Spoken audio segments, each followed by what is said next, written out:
تیری عظمتوں سے ہوں بے خبر، یہ میری نظر کا قصور ہے۔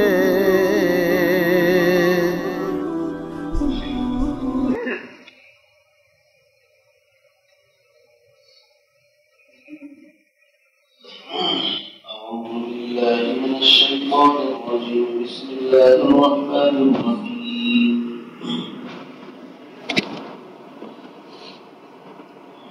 يا بني إسرائيل اذكروا نعمتي التي أنعمت عليكم. يا بني إسرائيل اذكروا نعمتي التي أنعمت عليكم وأوفوا بعهدي أوف بعهدكم وإياي فارهبون. وآمنوا بما أنزلت مصدقا لما معكم ولا تكونوا أول كافر به ولا تشتروا بآياتي ثمنا قليلا وإياي فاتقون. صدق الله العظيم.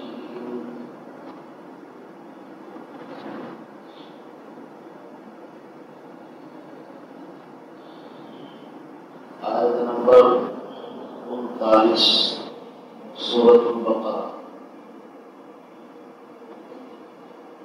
یہاں سے بنی اسرائیل کو خطاب دیا جا رہا ہے. اس سے پہلے قرآن مقدس نے انسانوں کی 3 تقسیمیں بیان کی.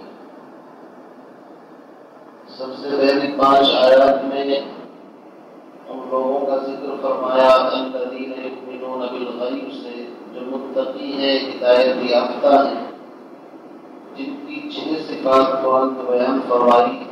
الذین یؤمنون بالغیب ویقیمون الصلاۃ ومما رزقناہم ينفقون والذین یؤمنون بما انزل الیک وما انزل من قبلک وبالآخرۃ هم یوقنون. یہ 6 صفات جن کے اندر ہیں ان کے بارے میں فرمایا اولئک علی ھدی من ربہم واولئک هم المفلحون. یہ لوگ پورے کامیاب ہیں.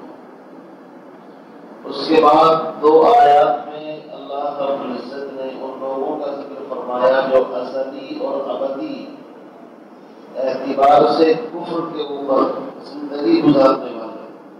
ان الذین کفروا سواء علیہم سے ان لوگوں کا ذکر اللہ نے فرمایا اور ان کے بارے میں قرآن کہتا ہے وَلَهُمْ عَذَابٌ عَظِيمٌ. ان کے لیے دردناک اور بڑا عذاب ہے.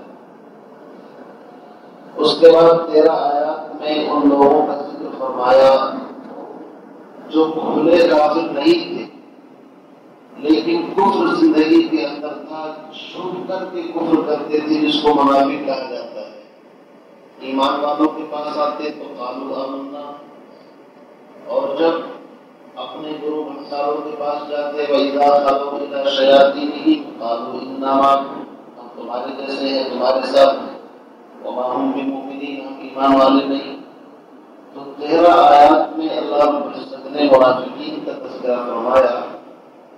اور منافقین کا حال یہ ہے کہ منافقین سزا کے اعتبار سے سب سے بدترین سزا کے مستحق ہے. ان المنافقین فی الدرک الاسفل من النار. اس کے بعد تیسرے رکوع کے اندر اللہ رب العزت نے اپنی وحدانیت کو دلائل کے ساتھ بیان فرمایا، یعنی اپنے رب ہونے کو دلائل کے ساتھ. نبی علیہ السلام کی رسالت کو قرآن پاک کے معجزات کی شکل میں بیان فرمایا اور آخرت کا تذکرہ فرمایا. اور اس کے بعد اس سے پہلے رکوع کے اندر آدم علیہ السلام کی خلافت، ان کی نیابت اور زمین پر کو جو اللہ نے خلیفہ بنا کر کے بھیجا ہے اس کی سرگزشت آپ کے سامنے آئی. کس طرح اللہ نے فرشتوں سے کہا اور پھر فرشتوں نے کیا کہا اس کے اوپر. پھر اللہ نے ساری چیزوں کے نام آدم علیہ السلام کو سکھائے اور فرشتوں کو بھی سکھائے. فرشتے اس علم کو لینے سے عاجز رہ گئے، چونکہ صرف ان کی عبادت اضطراری ہے، وہ وہ اس سے زیادہ کچھ نہیں جانتے، اور آدم علیہ السلام نے ساری چیزوں کے نام کو گنوا دیے، شمار کرا دیے۔ تو بہرحال آدم علیہ السلام کی فضیلت ظاہر کی گئی، تمام فرشتوں نے سجدہ کیا سوائے ابلیس کے۔ پھر ابلیس کی اسٹوری اللہ نے بیان فرمائی کہ اصل میں اس کے دماغ میں تکبر بڑائی تھی، وکان من الکافرین، اور پھر سب کو نافرمانی کی وجہ سے اللہ نے جنت سے نکالا۔ تو آدم علیہ السلام رو رو کر کے اللہ سے استغفار کرتے رہے، ربنا ظلمنا انفسنا وان لم تغفر لنا وترحمنا لنکونن من الخاسرین۔ بالآخر آدم علیہ السلام کی توبہ اللہ نے قبول فرمائی، جس کو قرآن نے کہا ہے فتلقى آدم من ربہ کلمات فتاب علیہ، اللہ نے توبہ قبول فرما لی۔ تو اس طریقے سے پھر اللہ نے زمین پر دوبارہ حکم دیا کہ تم کو چونکہ زمین کی خلافت کے لیے پیدا کیا ہے، چلو نیچے جاؤ، لیکن یاد رکھنا فإما يأتينكم مني هدى، انسانوں کو بتا دینا جب جب آسمان سے نور ہدایت، نبوت یا آسمانی کتاب آئے ان لوگوں کے پاس، فمن تبع هدايا فلا خوف عليهم ولا هم يحزنون، جو اس نبی کا اور اس آسمانی کتاب کا اتباع کریں گے ان کو نہ زمانہ استقبال میں اور نہ زمانہ حال میں اور نہ زمانہ ماضی میں نہ کوئی خوف ہوگا، نہ وہ غمزدہ ہوں۔ اور جو لوگ اس ہدایت سے منہ موڑیں گے والذین کفروا وکذبوا بآیاتنا اولئک اصحاب النار هم فیہا خالدون۔ تو یہاں تک آیت نمبر 39 تک کی پورا خلاصہ میں نے آپ کو سامنے بیان کر دیا۔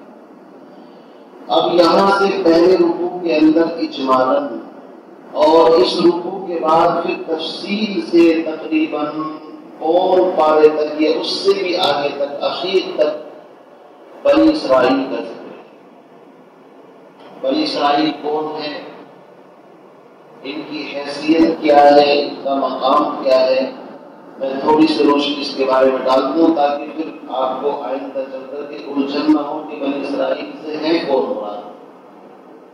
چونکہ تقریباً پارے کے اخیر تک انہی لوگوں پر کہیں اللہ انعام فرمایا ہے تو انعام کا ذکر آئے گا، کہیں انہوں نے حرکتیں کی ہیں، ان کی پکڑ فرمائی ہے، ان کا تذکرہ آئے گا۔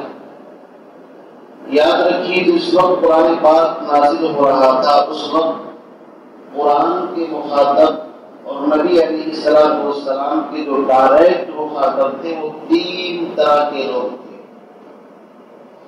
ایک تو خود حضور علیہ السلام کا قبیلہ، خاندان، قریش، بنو ہاشم اور مکے کے لوگ،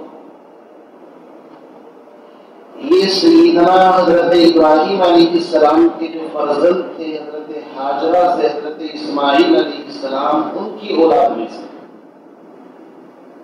چونکہ اللہ کا حکم ہوا تھا کہ اسماعیل کو اور ان کی والدہ کو لے جا کر کے چھوڑ دو، تو میں اس تفصیل میں جانا نہیں چاہتا کہ بچپنے کے اندر حضرت ابراہیم علیہ السلام اپنی بیوی حضرت ہاجرہ اور ننھے اسماعیل کو خانہ کعبہ کے پاس، اس وقت خانہ کعبہ ایک قلعے کی شکل کے اندر تھا، طوفان نوح کے اندر اس کو اٹھا لیا گیا تھا، وہاں لا کر کے چھوڑا جہاں آج مینا، مزدلفہ، عرفات کی سارا ہے۔ اور اس وقت وہاں کچھ نہیں تھا، خالص پہاڑیاں اور دور دور تک کوئی درخت نہیں، بے آب و گیا آبادی تھی، مطلب کچھ بھی نہیں تھا، اور وہاں چھوڑ کر کے چلے گئے تھے اللہ کے حکم سے۔ پھر آہستہ آہستہ وہاں پر اللہ نے پورا شہر بنایا، زمزم کا چشمہ نکلا، آپ سب جانتے ہیں، اور ایک مخلوق وہاں پر آ کر کے رہنے لگے۔ اسماعیل علیہ السلام کو اللہ نے 12 بیٹے عطا فرمائے، اور پورے حجاز کے بڑے بڑے شہروں کے اندر کی اولاد پھیلی، تو پورا جزیرۃ العرب حجاز یہ حضرت ابراہیم علیہ السلام کی نسل ہے، لیکن اسماعیل علیہ السلام سے۔ حضرت ابراہیم علیہ السلام کی ایک دوسری بیوی تھی حضرت سارہ، ان کے بدن سے حضرت اسحاق پیدا ہوئے۔ حضرت اسحاق علیہ السلام کو اللہ نے ایک بیٹا عطا فرمایا جن کا نام حضرت یعقوب ہے، اور حضرت یعقوب ہی کا نام اسرائیل ہے، یاد رکھیے۔ انہی حضرت یعقوب علیہ السلام کو پھر اللہ نے 12 بیٹے عطا فرمائے، جن میں سے ایک کا نام یوسف تھا۔ سورہ یوسف کے اندر تفصیل سے ان کے حال آپ کے سامنے آئیں گے۔ تو بنی اسرائیل سے مراد ابراہیم علیہ السلام کے جو دوسرے بیٹے ہیں حضرت اسحاق، ان کی جو اولاد ہے حضرت یعقوب، یعقوب علیہ السلام کے پھر 12 بیٹے، اور یہ سب کے سب کس طریقے سے مصر کے اندر آ کر کے آباد ہو گئے تھے آپ کو معلوم ہوگا یوسف علیہ السلام کے زمانے میں، اور تقریباً 426 سال تک یہ لوگ وہاں پر رہے شمسی اعتبار سے، اور 6 لاکھ سے بھی زیادہ کی تعداد بتائی جاتی ہے۔ تو دوسری جماعت وہ ہے بنی اسرائیل، سمجھ گئے ہیں؟ ابراہیم علیہ السلام عراق کے ایک شہر، اس کے اندر ان کی پیدائش ہوئی، اور یا اسی طریقے سے اس کا کچھ نام تھا، بابلوں کے آس پاس۔ پھر بچپن کے اندر وہ میں تقریر کے اندر بھی آپ کو بتا چکا ہوں کہ کس طرح ان کی زندگی کے اندر الگ الگ امتحانات آئے۔ بالآخر بڑے ہوئے تو ان کو اپنا وطن چھوڑنا پڑا، وہاں سے ہجرت کر کے بیت المقدس کے آس پاس حبرون کوئی جگہ ہے وہاں پر آئے، پھر وہاں سے ہجرت کر کے ادھر ادھر مصر کے اندر، اور اپنے بھانجے یا بھتیجے حضرت لوط کو صدوم اور عمورہ کی جو بستیاں تھیں ان کی طرف نبی اللہ نے ان کو بنا دیا تھا، وہاں پر ان کو ان کی ڈیوٹی لگائی، اور خود ملک شام سے کنعان سے چل کر کے حضرت اسماعیل کے پاس کبھی کبھی مکے میں آتے تھے۔ تو اس طریقے سے حضرت ابراہیم علیہ السلام عراق سے نکل کر کے بیت المقدس کی سرزمین جو فلسطین کا علاقہ ہے وہاں آ کر کے آباد ہو گئے تھے۔ اس لیے بنی اسرائیل کا جو پورا سینٹر ہے آپ دیکھیں گے وہیں پر ہے ان کی اولاد۔ اور یاد رکھیے حضرت ابراہیم علیہ السلام کے جو بیٹے ہیں اسحاق علیہ السلام کو بھی اللہ رب العزت نے تقریباً 8 بیٹے عطا فرمائے تھے۔ ان کی اولاد الگ الگ شہروں کے اندر پھیلی، لیکن سب سے زیادہ فیمس حضرت یعقوب جو تھے ان کی اولاد میں، انہیں کو بنی اسرائیل کہتے ہیں۔ اور یہ 12 بھائی تھے، اور 12 کی الگ الگ اولاد تھی، تو قبیلے بھی الگ الگ تھے، اور تعداد ان کی میں بتا چکا عورتوں اور بچوں کے علاوہ 6 لاکھ سے زائد تھی۔ تو یوسف علیہ السلام کو جب بھائیوں نے کنویں میں ڈالا اور پھر مصر کے اندر جا کر کے بیچا گیا، وہاں پر اللہ نے ان کو بڑے مقامات عطا فرمائے، فوڈ منسٹری کو وہاں کی ملی، چونکہ وہاں کرائسس اس طرح کے حالات آ گئے تھے کہ 7 سال تک قحط پڑے گا۔ تو یوسف علیہ السلام کو اس زمانے میں منسٹری ملی، اور اس طریقے سے بادشاہ کے خاص بنے، اور بادشاہ کے مرنے کے بعد بادشاہ بھی کے پاس آ گئے۔ تو ان کے بھائی اور ان کے والد سفر کر کے آئے اور وہیں پر رہنے لگے مصر کے اندر، اور 426 سال تک یہ لوگ وہاں پر رہے۔ لیکن چونکہ ان کا اصل وطن کنعان یا ملک شام تھا، مصر کے اندر تو یہ آ کر کے رہے تھے ہجرت کر کے، تو صورت حال یہ ہوئی وَتِلْكَ الْأَيَّامُ نُدَاوِلُهَا بَيْنَ النَّاسِ، ہمیشہ نہ دن ایک سے رہتے ہیں نہ رات ایک جیسے رہتی ہے۔ زمانے میں کروٹ لی، اور وہاں کی جو اصل قوم تھی دل تھی، ان لوگوں نے کسی طریقے سے حکومت اپنا لی اور بنی اسرائیل پر ظلم کرنا شروع کر دیا۔ اس کا ذکر ابھی آئے گا ایک رکوع کے بعد۔ یذبحون ابناءکم ویستحیون نساءکم، کائنات کا سب سے بدترین ظلم بنی اسرائیل پر ہوا۔ ان کے بچوں کو ذبح کر دیا جاتا، ان کی عورتوں بچیوں کو غلام بنا لیا جاتا کام کاج کرانے کے لیے۔ اس دور کے اندر موسیٰ علیہ السلام کو اللہ نے ان کے اندر بھیجا نبی بنا کر کے۔ تو یہ سارے کے سارے انعامات آگے تک آئیں گے آپ کے سامنے۔ تو سمجھ گئے حضور علیہ السلام کے پہلے مخاطب تو قریش، حضور کا خاندان مکے کے لوگ، اور دوسرے مخاطب یہ بنی اسرائیل۔ یہ بنی اسرائیل کہاں رہتے تھے؟ مدینہ منورہ کے اندر 3 جماعتیں تھیں ان کی، ایک بنو نذیر، دوسری بنو قریظہ اور تیسری بنو قینقاع۔ یہ 3 قبیلے تھے مدینے کے اندر۔ اچھا مدینے میں لوگ کہاں سے آ کر کے رہے، یہ بھی سوال پیدا ہوتا ہے۔ بخت نصر ٹائٹس جس کو کہا جاتا ہے، وہ کافر بادشاہ تھا، اس نے ارض مقدس فلسطین کے اوپر چڑھائی کی اور مسجد اقصی کی اینٹ سے اینٹ بجا دی۔ اتنا ظلم و ستم اس نے کیا کہ ہسٹری کے اندر آپ نے اس کا نام سنا ہوگا کہ بہت سارے اس نے بنی اسرائیل کو قتل کیا، ذبح کیا۔ تو بخت نصر نے جب ان کے اوپر چڑھائی کی بنی اسرائیل کے اوپر تو بیت المقدس کو بھی نقصان پہنچایا، اور یہ لوگ وہاں سے نکل کر کے جدھر کو ان کا رخ بنا بھاگ پڑے وہاں سے جان بچانے کے لیے۔ تو ان کی مذہبی کتابوں کے اندر جو کہ ذکر تھا کہ آخری دور کے اندر آخری نبی پیدا ہوں گے اور ان کے اوپر نبوت ختم، رسالت ختم، اور وہ ایسی زمین کے اوپر ان کی ہجرت ہوگی جو کھجوروں والی زمین ہوگی۔ تو یہ تلاش کرتے کرتے ان کا گزر مدینے کے پاس سے گزرا۔ اس زمانے میں مدینے کو یثرب کہا جاتا تھا، اس کا پرانا نام یثرب تھا۔ تو انہوں نے اپنی آسمانی کتابوں میں دیکھ کر کے اندازہ لگا لیا کہ شاید یہی وہ جگہ ہے جہاں وہ آخری نبی آئیں گے۔ اسی لیے قرآن ان کے بارے میں کہتا ہے یعرفونہ کما یعرفون ابناءہم، یہ نبی کو ایسا جانتے تھے جیسے انسان اپنی اولاد کو جانتا ہے۔ اب یہ تینوں قبیلے وہاں آ کر کے آباد ہو گئے، نبی آخر الزمان کے انتظار میں کہ جب وہ آئیں گے ہم ان پر ایمان لائیں گے اور بس۔ اچھا، ان کو یہ پتہ بھی تھا کہ وہ آخری نبی بنو اسماعیل میں پیدا ہو جائے گے۔ ان کے ذہن میں کہیں نہ کہیں یہ تھا کہ وہ آخری نبی بھی بنی اسرائیل ہی کے اندر پیدا ہو، چونکہ تقریباً 4000 پیغمبر نبی اور رسول بنی اسرائیل کے اندر آئے ہیں۔ بھائی صاحب 4000 کوئی معمولی نہیں ہوتے۔ تو جس قوم میں اتنی کثیر تعداد کے اندر نبی آئے ہوں، وہ نبیوں کو جانتے ہیں کہ نبوت کیا چیز ہوتی، اس لیے ان کے دماغ میں بڑھائی تھی اور اپنے آپ کو نحن ابناء اللہ و احباؤہ، ہم اللہ کے بیٹے ہیں، یہ ہے وہ ہے، بڑے بڑے ان کے خیالات بھی تھے۔ تو یہ آ کر کے مدینے کے اندر آباد ہوئے۔ وہاں پر جرہم اور کچھ لوگ تھے عمالقہ وغیرہ، وہ آہستہ آہستہ کم ہوتے رہے، وہاں کی کھیتی باڑی کے اوپر بھی ان کا قبضہ ہو گیا۔ اس کے بعد پھر مدینے کے اندر 2 قبیلے اور تھے، اوس اور خزرج، جن کو انصار کہتے ہیں۔ یہ کہاں سے آئے؟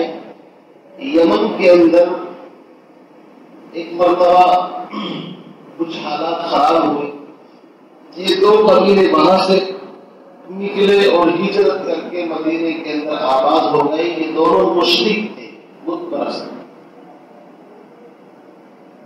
اب ان دونوں میں آپس میں کبھی لڑائی بھی ہوتی رہتی تھی، اور خزرج میں بھی اس کا ذکر بھی قرآن میں آئے گا کہ تم جہنم کے کنارے پر تھے، اللہ نے تم کو نبی کے ذریعے سے ایمان دے کر کے جہنم سے بچا۔ لیکن ان دونوں قبیلوں کی لڑائی یہودیوں سے بھی ہوتی رہتی تھی۔ اس زمانے میں قبائلی نظام تھا، جس کی لاٹھی اس کی بھینس، ایسے ہی ہوتا تھا۔ تو یہ جو بنی اسرائیل تھے، تینوں جماعتیں، یہ ان اوس اور خزرج سے کہتے تھے کہ ہم قریب آخری نبی کا زمانہ ہماری کتابوں کے اعتبار سے آ رہا ہے، ہم ان کے ساتھ مل کر کے تمہاری کھال ادھیڑیں گے اور تمہیں دیکھ لیں۔ اب وہ بھی سنتے رہتے تھے، چونکہ تو مشرک تھے، نبوت کو جانتے نہیں تھے، یمن سے آئے تھے اوس اور خزرج، لیکن ان کے کانوں میں اس نبی کا ذکر پڑتا رہتا تھا کہ کوئی نبی ہوں گے اور آئیں گے۔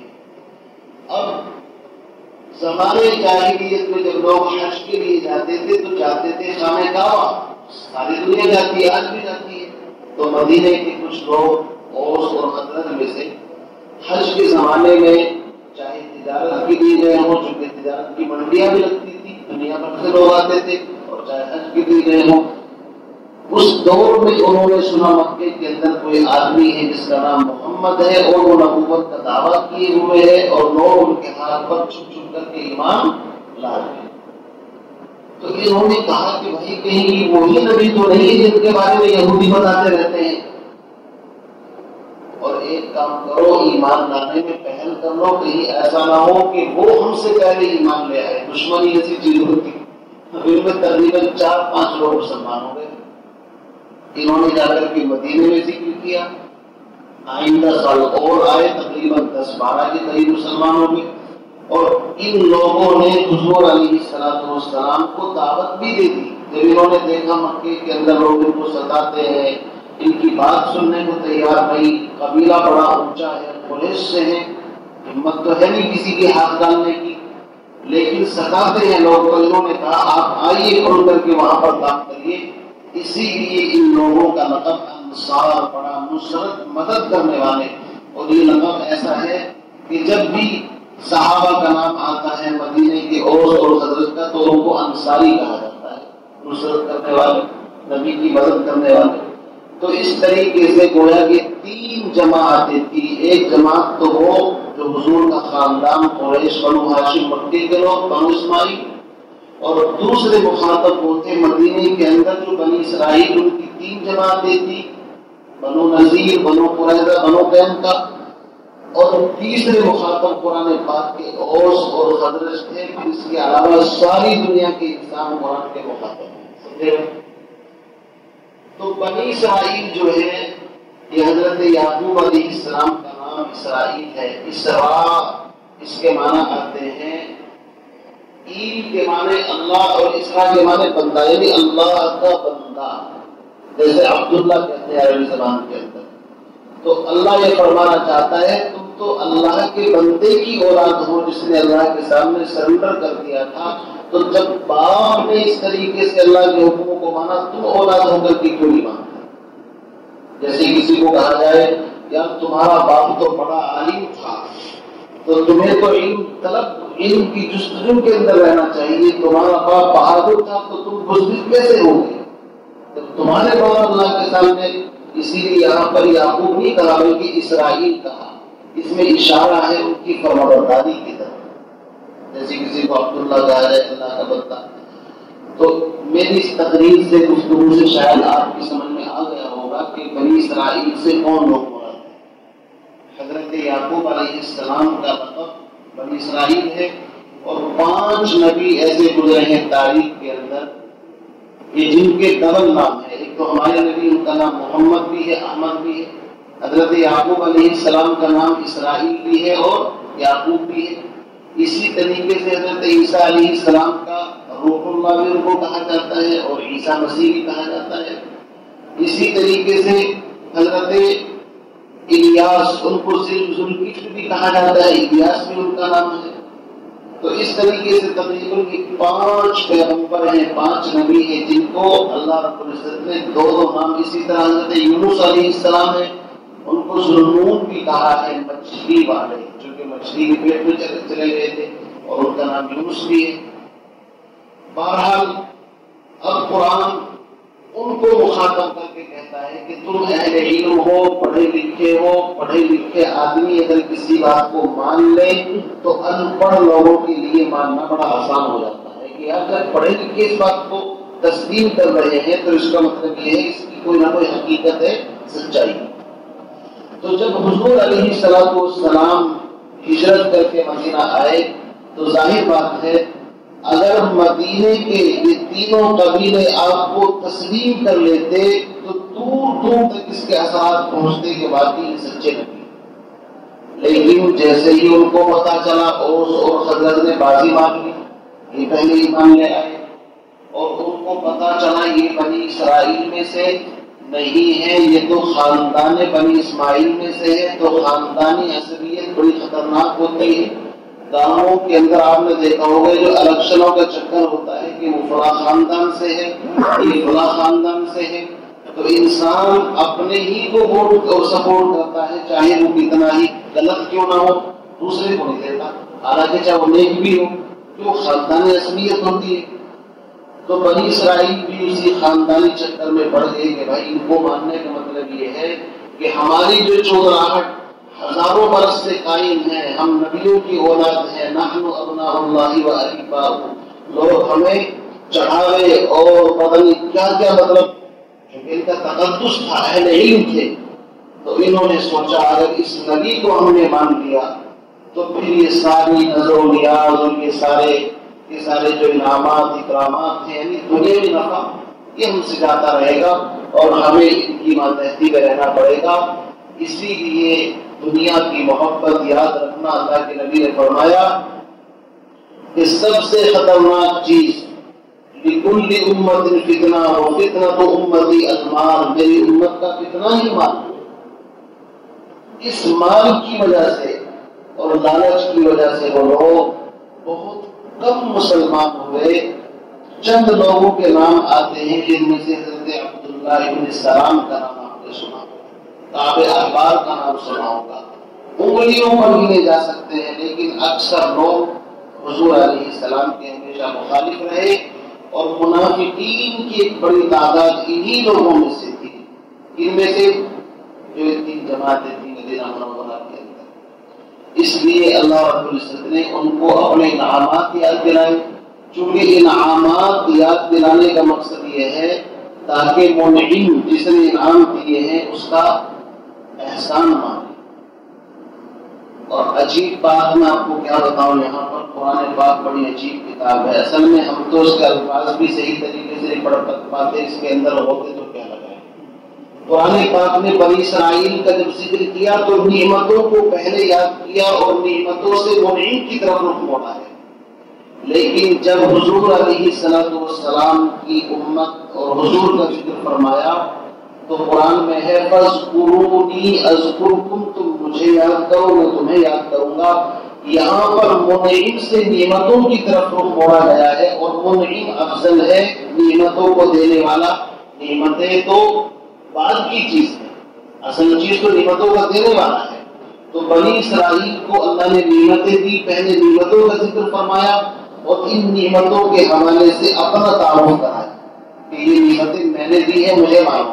اور امت محمدیہ کو اللہ نے ڈائریکٹ اپنا تعارف کرایا، تم مجھے یاد کرو میں تمہیں یاد کروں گا، پھر تم کو نعمتیں دوں گا۔ تو ایک ہے نعمتوں کے ذریعے سے اللہ تک پہنچنا، اور ایک ہے اللہ کے ذریعے سے نعمتوں تک پہنچنا۔ یہ باریک فرق میں اس لیے بتا رہا ہوں کہ جو بعض آدمی ہے وہ تو قرآن میں غور کر کے سمجھ لیتے ہیں، لیکن جو ہم جیسے ہوتے ہیں جن کی نگاہ ہوتا ہے وہ تو بس الفاظ بھی صحیح طریقے سے یاد نہیں کر پاتے۔ اور عجیب بات یہ ہے یہاں پر جب بنی اسرائیل کا ذکر آیا ہے تو فرحون آیا ہے، مجھ سے ڈرو، اور جب امت محمدیہ کا ذکر آیا ہے فتقون آیا ہے، تقوی کے معنی بھی ڈرنا ہے اور ارحبون کے معنی بھی ڈرنا ہے، لیکن فرحون اسی لیے علماء بنی اسرائیل کے جو علماء ہوتے تھے ان کو راہب کہا جاتا، اللہ سے ڈرنے والے۔ فرحون کا مطلب ہوتا ہے اپنی ذات کے اندر اپنی شریعت کو مانتے ہوئے ڈرنا، اور تقوی کے معنی آتا ہے اپنی ذات سے اوپر اٹھ کر کے ساری چیزوں کے بارے میں اللہ سے ڈرنا۔ اس لیے الفاظ کا بھی آپ چناؤ دیکھیں گے بڑا اچھی۔ بس آج اتنا ہی سبق کافی ہے، انشاءاللہ کل اس کی تشریح آپ کے سامنے کریں گے کہ اللہ نے بنی اسرائیل کو وہ نعمت احسانات اجمالاً یاد دلائے ہیں، اور ان کو کہا ہے کہ تم سب سے پہلے نبی کو مانو، آسمانی کتاب کو مانو، اس لیے کہ تمہارا جو مطلب بیک گراؤنڈ ہے وہ یہ ہے کہ تم نبیوں کی اولاد ہو، نبوت کو بھی جانتے ہو، کتابوں کو بھی جانتے ہو۔ تم مانو گے تو دوسرے لوگوں کا ماننا بڑا آسان ہو جائے، اور تم انکار کرو گے تو دوسرے لوگ شک کے اندر پڑیں گے کہ جب یہ پڑھے لکھے نہیں ماننے اس کا مطلب دال میں کچھ ڈالا ہے، سیدھی بات۔ اس لیے اللہ رب العزت نے تقریباً قرآن کے آخری اس پارے تک یعنی پون پارے تک کی پارہ تو ہو ہی گیا ہے، انہی کا ذکر فرمایا ہے۔ اللہ تعالیٰ سے دعا فرمائے ہم تمام کو صحیح اعمال کرنے کی توفیق نصیب فرمائے، اتباع سنت نصیب فرمائے۔ سبحان اللہ سبحان اللہ۔